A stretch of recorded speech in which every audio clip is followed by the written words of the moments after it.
ఇక పోలీస్ స్టేషన్లలో case video చెప్తే అదే పెడతారు. రేప్ అయిందని వచ్చినా వ్యభిచారం కేసు పెడతారు. మర్డర్ జరిగిందన్నా సరే పక్క పోని చెప్తారు.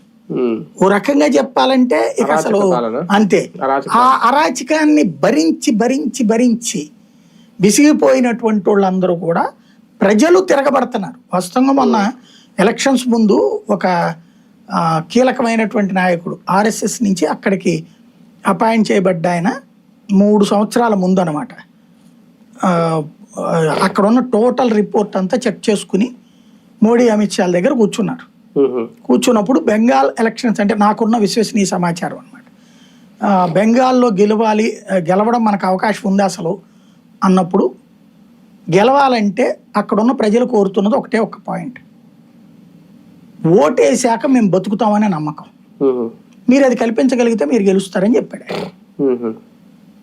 దాని మీద ఒక 6 నెలలు ఏడాది కసరత్తు చేసింది పార్టీ. ఇదేంటి ఎట్టాంటం ఏంటి అని అంటే మమతా బెనర్జీకి పాజిటివ్ అనుకుంటున్నారు వాళ్ళంతా. అమిత్ షా ఈ పాయింట్ గమనించాడు. అది పెద్ద భయంకరమైన మనకి పీపీటీలు పవర్ పాయింట్ ప్రెజెంటేషన్ లేవు.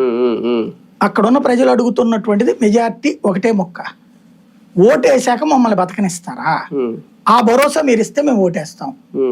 అదేంటి అని క్రాస్ చెక్ చేసినప్పుడు బయటపడిన అంశం ఏంటంటే అసలు పోలింగ్ బూత్ దగ్గరికి వెళ్ళనివ్వరు అట్లా లోకల్ వాడిని, ఓన్లీ ఆ బంగ్లాదేశీ బ్యాచ్ని